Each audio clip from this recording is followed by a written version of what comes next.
el operador del servicio o el proveedor del servicio nos va a pedir, dígame su lista de conexiones al ducto, de derivaciones en el ducto, sitios donde haya hecho reparaciones, sitios donde tenga camisa instalada en el ducto, porque esos sitios el marrano los va a leer de una forma diferente, va a presentar ahí una anomalía o una lectura distinta. Si no conocemos qué hay en ese sitio, en la lista de defectos nos lo van a presentar como una anomalía. Si yo se lo presento al proveedor del servicio, él va a decirme que ha confirmado la existencia de una derivación o la existencia de una camisa o de una reparación. En las líneas donde ese tipo de derivaciones o ese tipo de señales permanentes no existen, se usa la ubicación de magnetos externos. Y entonces, si no lo hemos instalado previamente durante la construcción, lo que hay que hacer es construir unos magnetos externos que son imanes, que se ponen en un embebido de algún gel y se ponen sobre el ducto. Quedan ahí de forma permanente.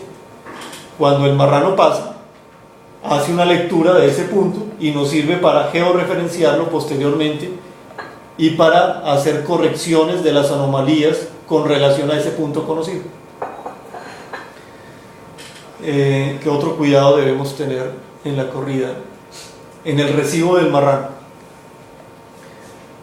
La velocidad del recibo del marrano deben controlarla bien. Estrellar un marrano de estos en la trampa de raspadores puede ser peligroso. Allá la gente de Paipa tiene una buena experiencia en este tema. Debemos cuidar que la velocidad de entrada a la trampa del marrano no supere los 10 kilómetros por hora. A pesar de que los barriles de ampliación de diámetro, donde el marrano debe caer y descansar, le permiten rápidamente perder velocidad a un marrano, si la velocidad de entrada del marrano a esta trampa es muy alta, se va a estrellar contra la tapa de la trampa. En algunos sitios se usa poner un amortiguador. Ese amortiguador puede ser un marrano de espuma o una esfera de espuma, también utilizada para limpieza de líneas, que sirve como un elemento de pérdidas de esfuerzos destructivos frente a la trampa. En otros sitios lo que se hace es colocar en la punta del marrano elementos que absorban estos esfuerzos destructivos. Lo que se busca es cuidar que la electrónica no falle, especialmente que la electrónica no falle.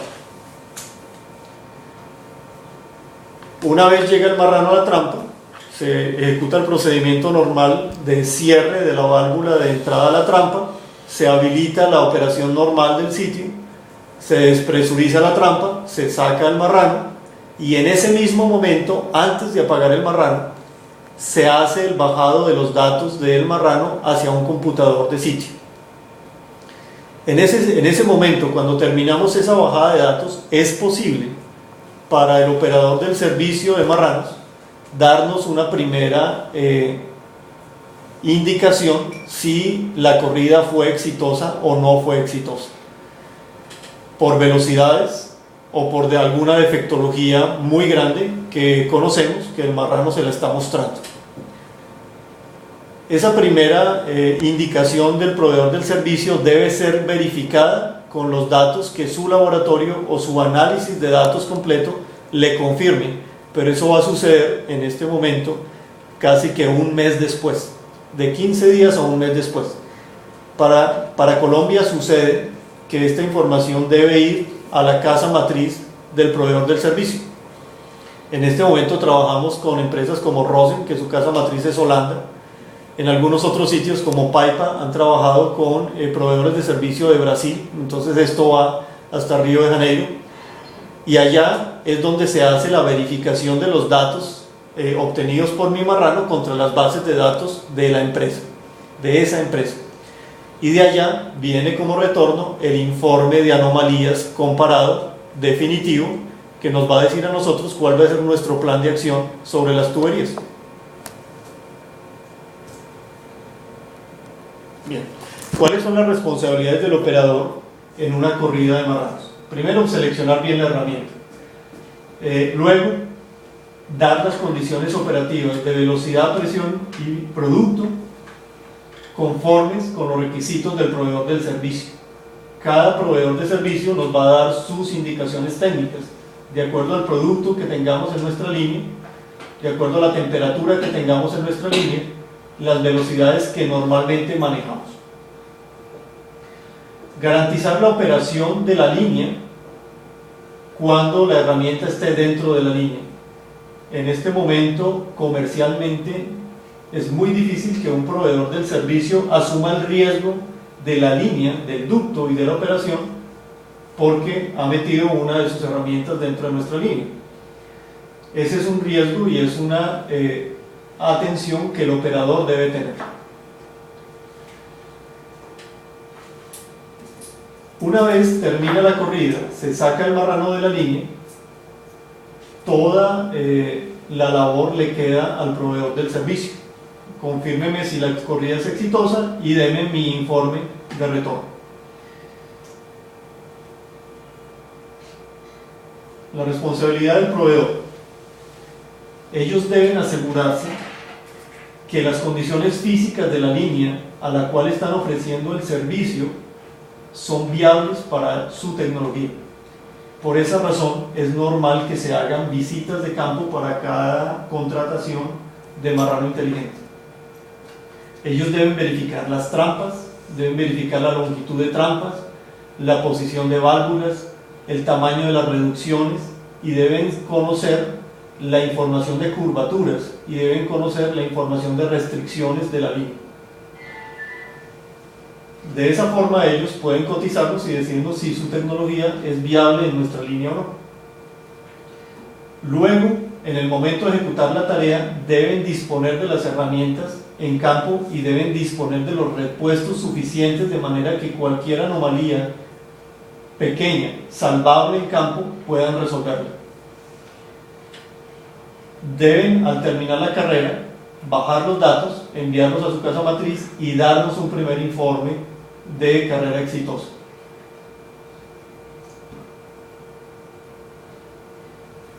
Bueno, ahora vamos a hacer como un resumen de todo lo que hemos estado hablando. Hemos hablado de herramientas de flujo magnético, los MFL, que su forma tecnológica de operación es hacer correr un campo magnético generado por dos hileras o dos posiciones de imanes que se ponen en un cuerpo de un marrano, que hacen que fluyan electrones de un sitio a otro de los imanes a través de la tubería de acero y que miden la pérdida de metal a través de la caída de la potencia del campo magnético en algún punto.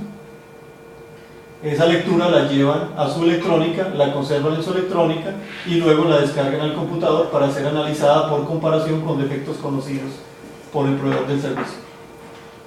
En la geometría sucede algo similar. El marrano lo que está leyendo con sus sensores son las deformaciones o la forma que tiene el tubo en cada sitio, y esa deformación que lee la convierte en una señal que se convierte en un dato que conserva en su electrónica, y sucede lo mismo. A la sacada del marrano se bajan los datos y se hace comparación con datos conocidos. Herramientas de tipo ultrasonido. Estas herramientas lo que hacen es generar sonidos de ciertas frecuencias que viajan en el metal, y por la pérdida de la potencia de la onda se detectan pérdidas de metal. Estas técnicas hay que usarlas con cuidado. Nosotros hemos tenido experiencias, sobre todo en el gasoducto Ballena Barranca Bermeja. Su precisión, su indicación final no es muy exacta. La promesa tecnológica que nos hacen en el momento de la venta de la tecnología, en ese caso, allá, resultó ser muy distinta a las lecturas de inspección directa. Sucede entonces con estas técnicas que deben ser usadas en espacios cortos, ojalá en espacios donde tengamos contacto con la tubería, en estaciones, en spool, que no necesitemos hacer excavaciones o que la excavación sea muy corta. porque es una tecnología que requiere una verificación